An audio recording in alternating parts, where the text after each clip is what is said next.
Hello everyone, I hope you are doing well. Today we'll talk about how to fix or how to solve the problem of not working on the application of Pokemon Go. We go to settings.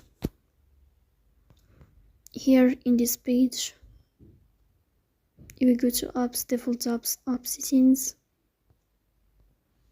Here in this page, you will search about the application of Pokemon Go and you click here.